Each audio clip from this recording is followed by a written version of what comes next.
Matt, what's up, man? How are you? I'm doing great, man. Thanks for the invite. It's good to see you again. Yeah, it's good to see you again too. So man, you're up there in Canada. Yeah, yeah. You're up there, eh? We're Um, up here, man. and it's been a difficult year for a couple of years, probably for everyone, especially you guys. We were just kind of saying offline, probably mostly Australia and like New Zealand, and then man, it's been tough up there in Canada. How have you been making? How have you been making do? Well, yeah, it's been a little bit rough over here. I think the Aussies and the Kiwis have been getting it pretty bad. And Mhm. saying before we jumped in here that American freedom looks pretty good from up here. So, it's been challenging. I think a lot of people are hoping for the best. It's a very divisive time. I spent a couple of years on my podcast really diving deep and trying to figure out what's going on here and what are the solutions. And as things progress, the more tyranny happens, the more I'm optimistic that that the good side of this is going to come out on top, right? Truth and freedom and justice and morality and freedom, essentially, right? So America is really good at that, and so I have to retract all those words I said as a teenager, talking smack about the U.S. when it comes to hockey or whatever the case is. So I'm glad you guys are built the way you are. It's a pretty incredible system over there.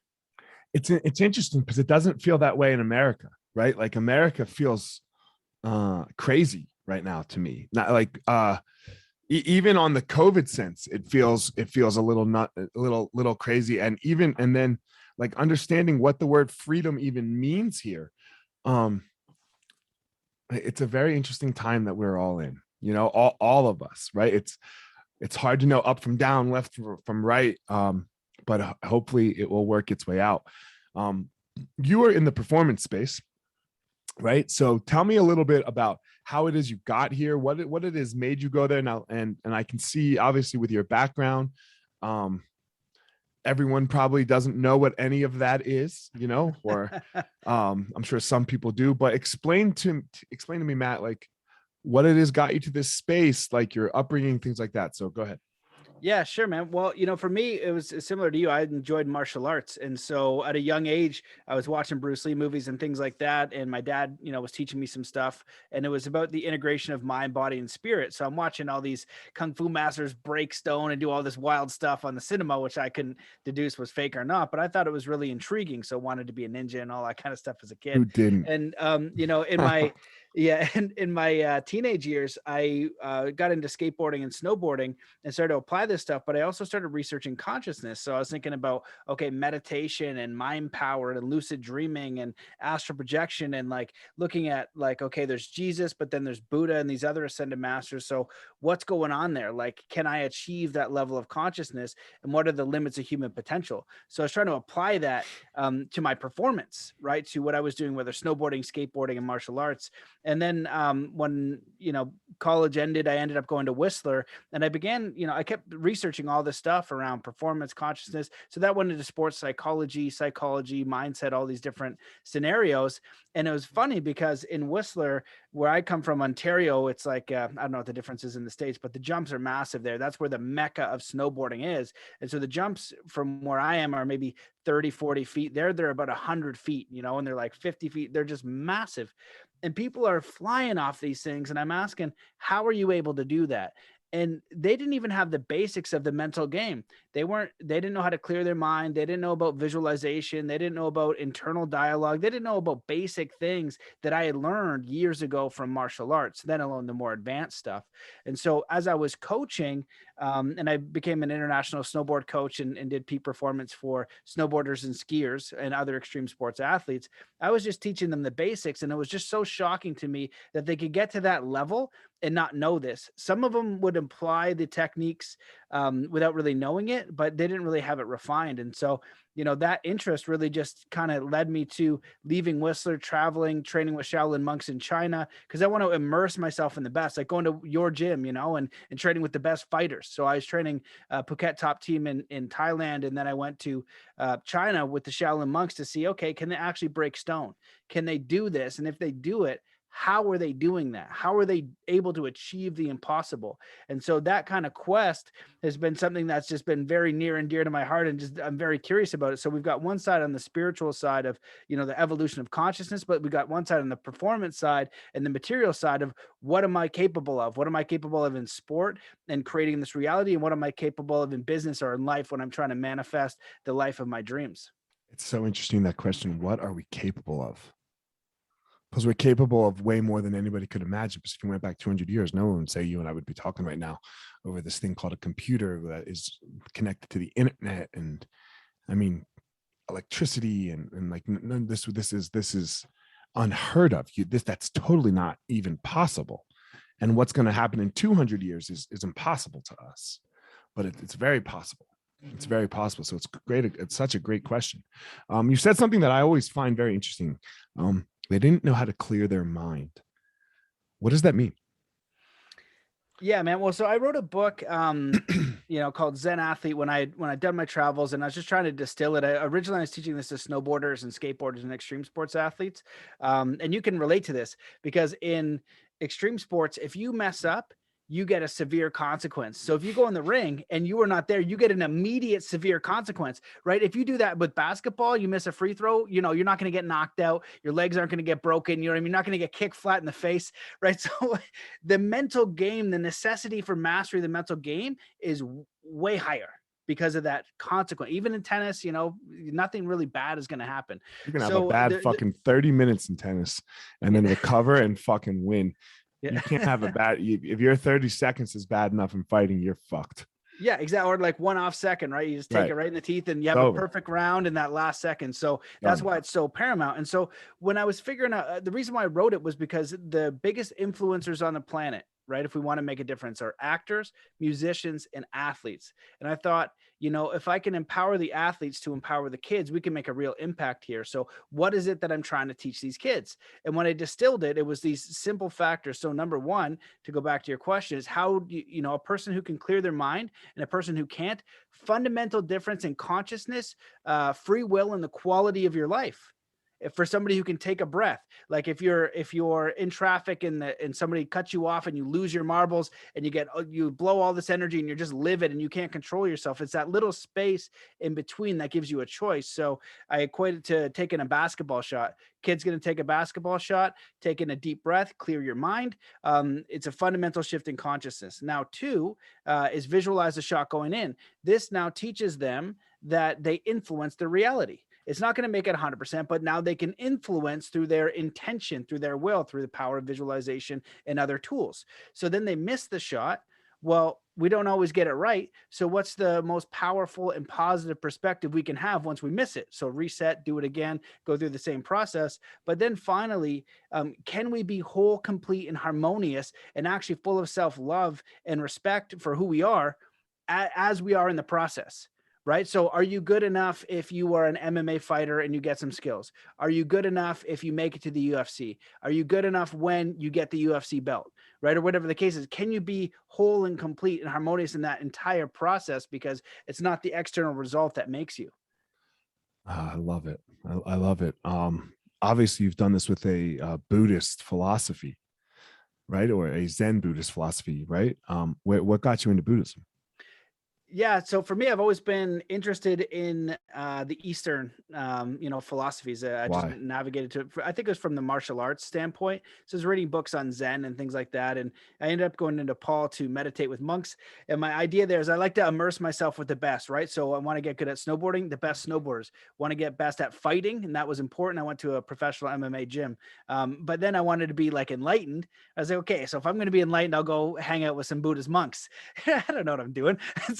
So I go hang out with the Buddhist monks and we have these conversations and things like that. And so, learning from them in Nepal was a very wonderful experience. And so I think that their philosophy around life is just so empowering, when you talk about, how they frame things. And I actually went to the Parliament of World Religions with a Native American elder teacher I had, and there was over 200 religions represented. And I was kind of, looking at different things here. And it seemed like some of them were more philosophies, right? And Buddhism and Zen is like a guide for life. It's like understanding and framing things in a very powerful way. And they'll talk about how there's not infinite lessons, that it's like an infinite deepening, like a deepening, like surrender and judgment and things like that. How can we just keep learning those same lessons deeper? So, I've just always been fascinated with that culture.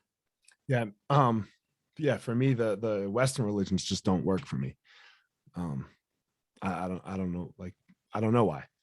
I can't grasp them so much. But The Eastern ones, I can a little more just because I don't have to believe anything that I can't. That's like out of my world, I guess. I don't know how to say it because enlightenment is out of my world. I'm not fully enlightened. Like, I'm not a Buddha. Uh, but I don't know why the one sits well and the other doesn't. Yeah, and when like one of the distinctions I found, like at the Parliament of World Religions, is they didn't have a consequence or a reward for following the path, right? And so That's some of what it them, is. You you just know, knocked it out of the yeah, park. yeah, and that's what they had, right? So if I don't follow the right person in the exact right way, I'm going to get a crazy consequence, right? They didn't have that, And so when I was talking to the monks, they would say, yeah, it's you can believe whatever you want to believe, but this is our tenets, right? They would talk about, the noble eightfold path is something I really like, and it's right thought, right speech, right action, right livelihood, right effort, right mindfulness, and right concentration, right understanding. And so they kind of just talk about these tools and these frames that you can apply anywhere Do to they any define right situation. though? Well, yeah, so they'll go into that in the teachings, right? And so then with each one, they'll block it in their understanding of it. And it's also, they'll give you a frame, but they say it's not the only frame, right? So each one we could go through and discuss and talk about it and hear their frame for it. And then we would have an open discussion on how we would add to that as well. So I think I think, as we talk through it here, and that's my problem is I don't believe in one way. But maybe Islam and is the Islamic traditions. Maybe that I get it. Maybe it is a way, and maybe Judaism is a way, and Christianity is a way, but it doesn't have to be everyone's way. And everyone who doesn't go that way isn't fucked from my perspective. So Exactly. Yeah. that Yeah. that is Exactly. where that is definitely where they tend to lose me. Like I hope your way, like if your way works for you and you're doing no harm, then amazing. Great, keep doing it. Yeah, exactly. And even when they're like, when you read how they frame it, and you have different interpretations of right concentration. And the interesting thing was when I went to Nepal and we talked about these different things, again, it was their frame of what they would perceive to be right, but it wasn't the only way. Kind of like, you knew Bruce Lee and Jeet Kune Do. He's like, all right, well, if this techniques work for you, it might not work for everyone because we're all different, but this is the frame of how it can be utilized in your life. And it just seems to be common sense and open and not, yeah, perfect and finite and consequence reward type of deal. It's like it's okay to have your own view of that interpretation. Right, there are some truths to the world. It's like in fighting, right? You don't want to show your back. Yeah, Right, exactly. like that's a bad that is a fundamental truth in fighting. If you can outflank the person behind them, you win. Yeah. So and you there are times when you break those rules, right? So it's not always right. And I think when we talk about the world and getting more freedoms and things in general, I think that will really tend to help is understanding that my way isn't the only way, and we have to have some space for somebody else's way a little bit, as long as it is not hateful and hurting and pulling back the opportunity from another individual.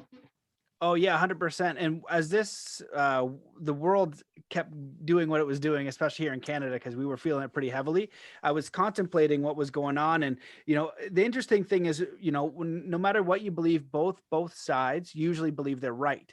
So I was thinking, okay, well, how could I No. know? How could I know if I was right? How am I knowing? Am I if I intend to be helpful? How do I know if I am? And there's a quote that one of my friends told me by Rudolf Steiner that said, anything that seeks to restrict or bind by definition is Luciferian. And I was like, oh, that's heavy. But I thought about it. I was like, it's interesting. You can have your way in the world, but if you're not trying to impose, if you're not trying to take away someone's free will, then they can do what they're going to do if they're not going to Okay, cause hold harm. on. Let me ask you a question then. Okay. Sure. I don't believe in the equalizing out of outcomes, right? I think that's very bad. But when we talk about like restrict, the Rooney Rule in football, do you know what the Rooney Rule in the NFL is? No. So the Rooney Rule said that when you have a head coaching job, and this is at the time when there was no African American head coaches, for example, not a single one. Almost every player, right? Like we know that 80% of the league is made up of black players. right? But so, now many of them have retired. How do none of them get a head coaching job? So they instilled this rule of, look, you don't got to hire them, but you have to interview. You must interview an African American head coach. And now we see African American head coaches getting hired. So, and obviously, previous to this rule, they just weren't being given the opportunity, right? Because they're winning Super Bowls. Mike Tomlin, Tony Dungy, right? So it's not like they're getting hired and then fucking just dropping the ball.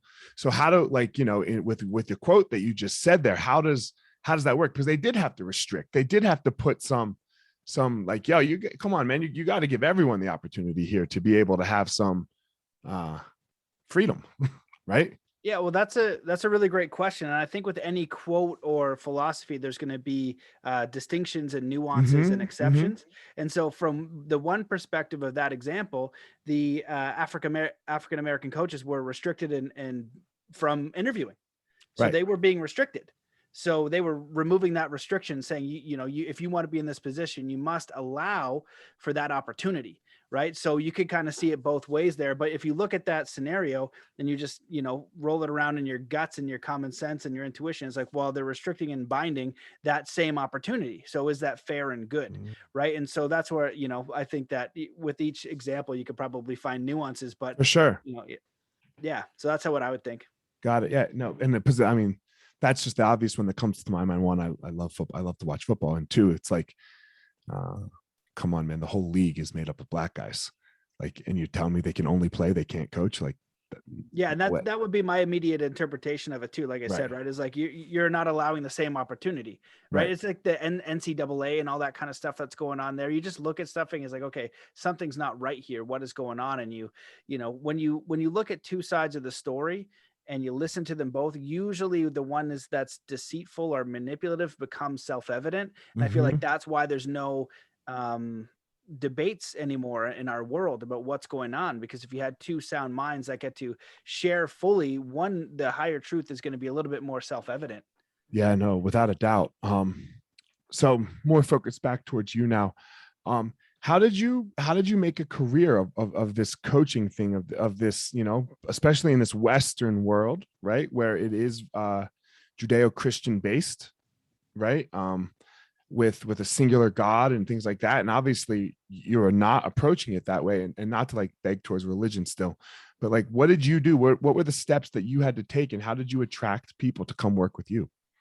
That's a great question. For me, I did it a little bit unconventionally. And so the way that I've been doing it since a very young age is I write down and I reflect and meditate on who I am, what's most important to me, and where I want to go. All right, stop. Okay, hold on, because that's my favorite thing.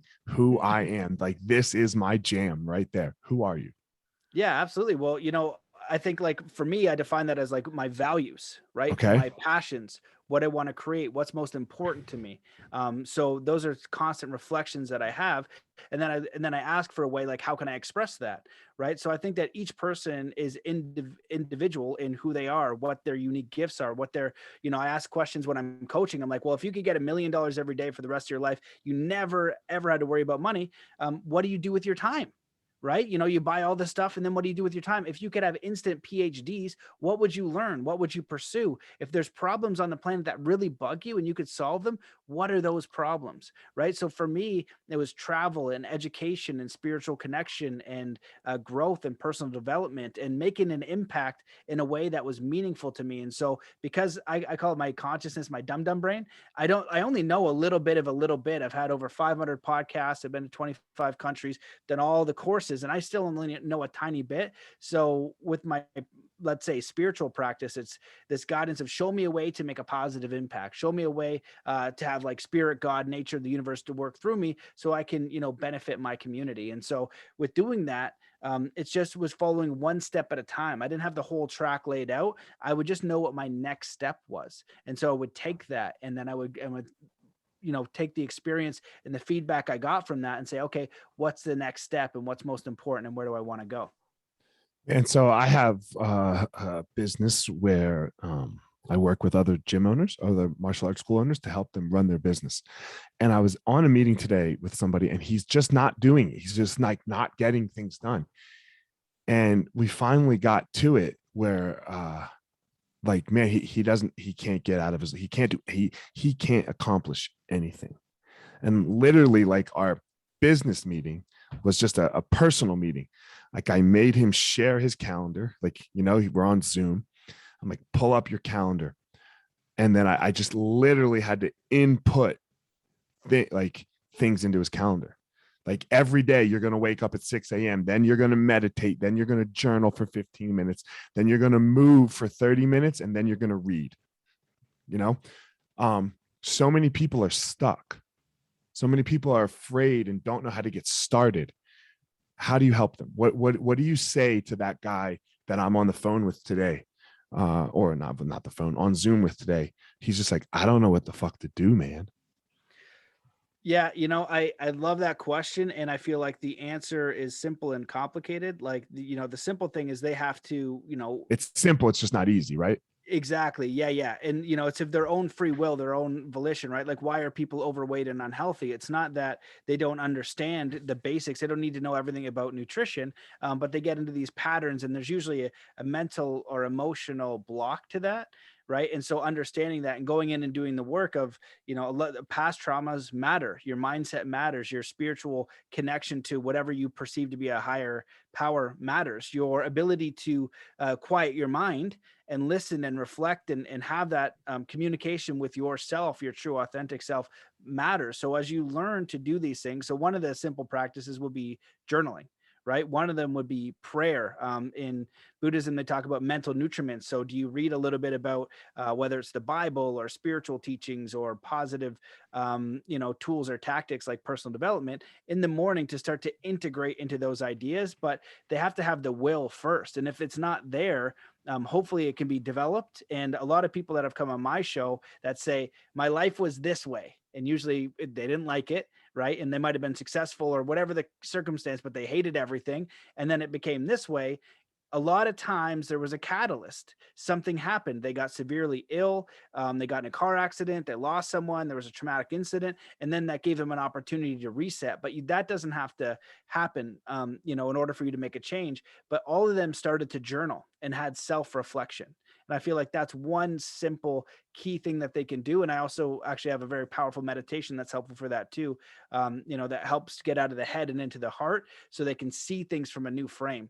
So for you as an athlete, I'll just share one, like how it works a little bit. So if let's say you're going to go fight this guy and you're like, oh man, this guy's going to, crush me. And I'm like, okay, well, as I visualize you winning that fight, and like, I can't do it because they'll crush me. I'm like, okay, well, who could beat them? And then they think about their favorite fighter, right? And like, okay, imagine you're that fighter going in the ring. Now, can you see it happen? Now it opens up the scope of what it would feel like and the possibility of moving towards it. So there are mental nuances, but it has to start with the person's individual will to move forward.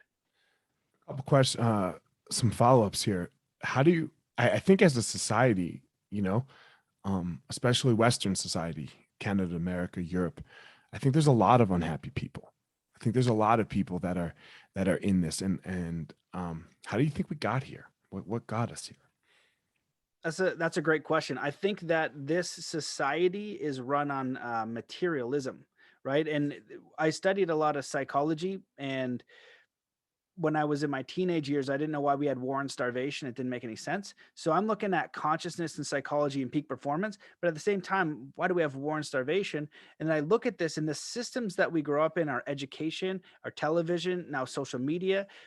When you're doing hypnosis, right, you have a goal in mind. So I invite people to check out the work of Darren Brown to see how powerful this is, or look up the documentary Century of Self by Edward Bernays to see how powerful indoctrination is. You see these limiting beliefs and you create this culture that values things that doesn't give you any intrinsic real happiness because it doesn't come from within you. It comes from a material realm.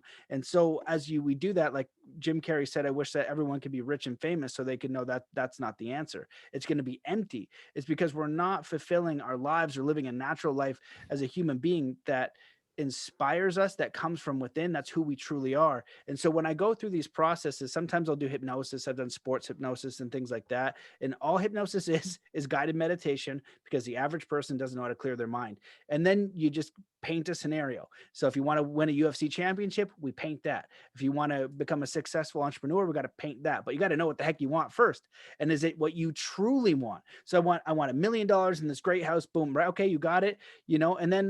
And then what? Like, okay, that's great to have and it's nice, but it's going to be fleeting, because who are you really? And that's going to come to the more honest and authentic part of who you are.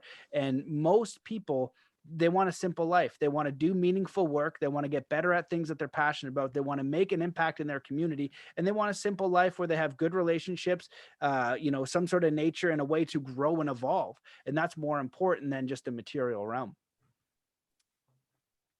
I don't believe what I'm about to say at all. Okay. But this is sometimes the response that you get to, that I get, or that I hear, especially when we talk to other men. Man, be a fucking man and toughen up and get over that hippy dippy fucking hoodoo voodoo fucking love yourself bullshit. Yep, people say that. They can, and it really it's what who are they? I What do think they that's want to part do? of the problem personally as well, right? Like Yeah, yeah, this yeah. idea of toughness. Well, especially for men in our society, it's really challenging what's been going on with this whole scenario about, what a man is supposed to be, what a woman's supposed to be. It's all kind of weird. But if the person does a Don't get too crazy, bro. There's yeah, not yeah, men and women exactly. in the world, didn't you Yeah.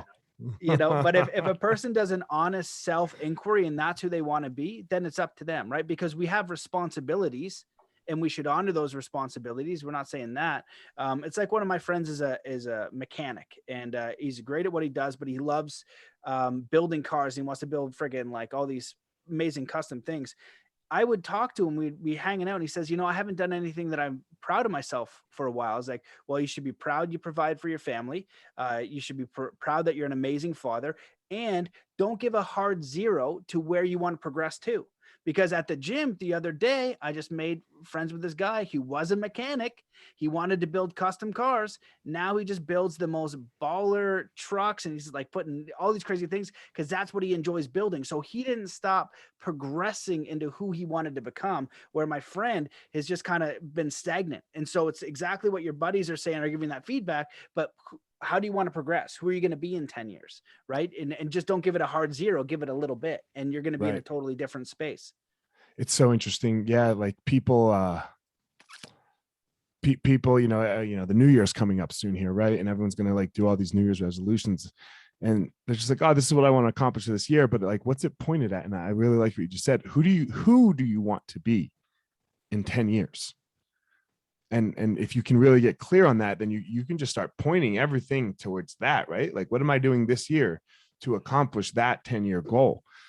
Where I think with like the whole New Year's thing, it's like, yo, like, okay, so you're going to do it. That's why they fail, right? Like, that's why they start it and stop it, because it's got no North Star. It's got no God, almost, in a way.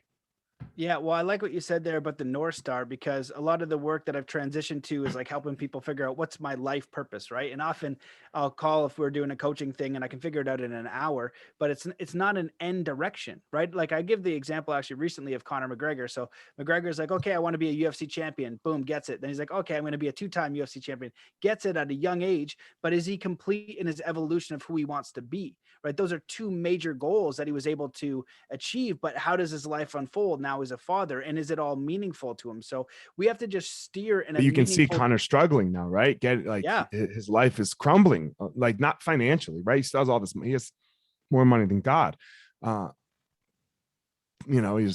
Instagram, on yachts and party, and like he's got everything. But I wouldn't say he's not the definition of success for me. yeah, I 100% agree. I just mean for the world's definition of Right. success and achieving a goal. So Oh, yeah. if you wanted to be a 2-time UFC champion and have all the money, guy crushed it. Yes. But he is still existing now. And that was that. So it's a direction and where we're steering. So is it the most honest and true direction? And this is where, like you said, there's no God, there's no creator. Well, as you move in that direction, the creator or God is going to bring you experiences, and you're going to know whether you're moving in a direction that is in alignment. So I kind of say this analogy where we're all in the middle of an ocean. We have no idea what's going on. Most people just go with the school of fish. So depending on your circumstances, your environment, your cities, right? You get this job. This is about what you're going to be. 90% of my friends did that. Not a judgment. It's just what they did. No one is going in figuring out who they are and what they want to create. So now you start to break away from the fish, and you start to have these new experiences, these leaps of faith, and you hit an island and you get feedback from the universe, and you'll know within your heart and in your soul and your guts that this is one thing that I'm moving towards. Because whether you started a gym or became a coach or whatever you did, there's going to be wins and there's going to be losses. But if it comes from who you truly are, you're going to have the resilience to overcome all of those losses. But if it's not meaningful, you're going to fold at the first obstacle. How do you help people? How do you because that, I mean, it's a lot fear of failure that people face and get stuck in because of past failure. Absolutely. Right. Like you see babies, right? Like babies have almost no fear of failure because they, if they did, they wouldn't learn to walk.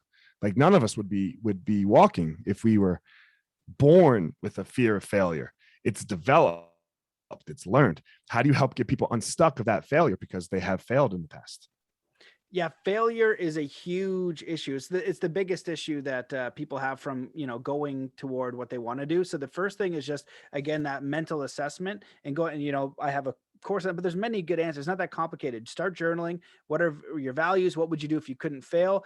Just to start exploring, what does your ideal life look like, right? Like when I was in Whistler, I was snowboarding every single day, 150 days a year, and I was not wealthy at all. I was this whole time I've been, probably under the poverty line because I figured out what I want to do, but I was doing it. I was snowboarding 150 days. I didn't need to go make 100 grand and then buy a pass and have a pad to go do the thing I wanted to do. So I got direct to what was most important. So that's the key thing. Now with fear, it's redefining failure and just understanding it's a part of the process. And so you're going to build that resilience once you get more clear on who you are, what you want to go towards, and then start seeing all the possibilities. Start seeing, has anyone ever done this?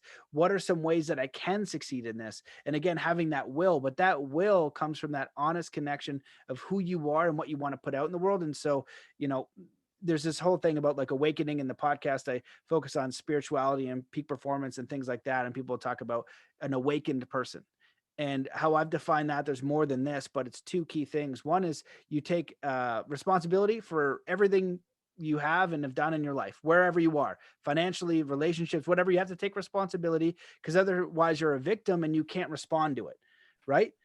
So that's one thing. And then the second thing is you stop going from what can I get to what can I give. And when you do that, you're working from a different operating system, and you're in a, and the goal or the vision is no longer about you. It's about what you're putting out into the world. And again, it gives you a little bit of more of a spiritual gusto, because I feel like this realm we are in is cooperative, but it's kind of, there is a lot of competition right now. And, you can choose to participate in that or not.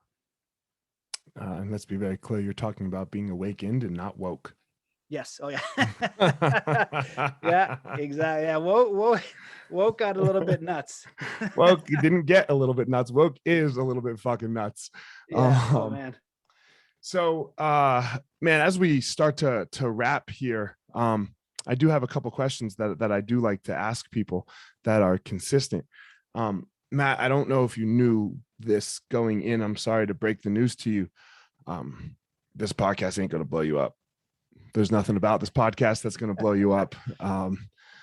I do not have a massive 100 million download audience, right? So what the fuck? Why do it? Why take an hour of your day? Why, like, look, even the link wasn't working, right? When we jumped on, why not just say, fuck it. All right, not to be in, I'm out. Like, why even put forth any effort to do this? Well, that's a funny way to preface it. I've been doing my podcast for like 7 years, and it's still, you were on it and you were a wonderful guest, and I invite people to check that out. It's still not blowing anybody up.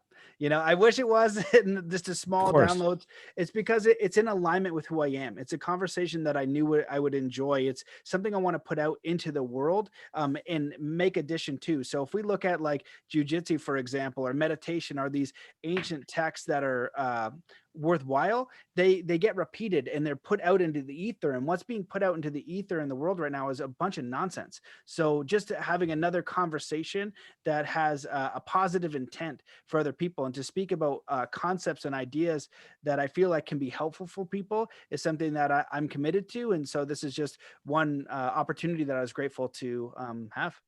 Oh, yeah, no, I mean, I know my answer. I just like to hear other people's answer, you know, and I like for the listener to hear that they're all very similar, you know, because we all get so self-focused, like, oh, what's this going to do for me, me. And this like yes, you know, what's going to do for me is this podcast, actually, this conversation between me and you. And if we both do it skillfully, then I'm going to get something out of it. And hopefully you get something out of it. And then that's enough right there.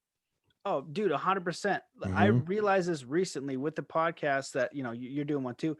We get the benefit of that guest, of that conversation. So now our job is receiving information from people who have value, Mm-hmm. right, every day. And Mm-hmm. then if people want to listen to that, they also get value. But ourselves as individuals can take those lessons and tools and pass them on to our families, our communities, and the things that we put out in the world. Agreed. 100% agreed. So last question before we close it up and you tell everyone where they can reach you and things like that. I believe everyone has a unique gift, a unique power, a unique, whatever you call it, superpower, and that makes them amazing, that they then go give to the world. And this thing, it doesn't make them rich, famous, or, I mean, it might, like LeBron's, obviously he's LeBron James. It's basketball and he crushes it. What's yours? Well, I think at this point, I'm evolving always, but one of the best things I am is helping people understand who they are and connect to their life purpose through just self-inquiry. So, you know, doing the podcast and like even going to Burning Man or all the travels, it's like, who are you? How are you? Do you enjoy your life? If they're not saying yes, then asking, well, what would happen? What would your life look like for you to enjoy it? We just are not asking ourselves the most basic questions, and when we do, the answer is clear. It's just we're not trained enough to ask ourselves those questions. So that's something that I'm really good at, helping people find and discover. Man, I love that you've come back to so many times here. Who are you? I think it's such an important thing. You know, like, you have to know who you are, and if you don't know who you are, I said on my last podcast, like, you can be fucked with, right? Like an outside event can fuck with you, and that event can then shift everything.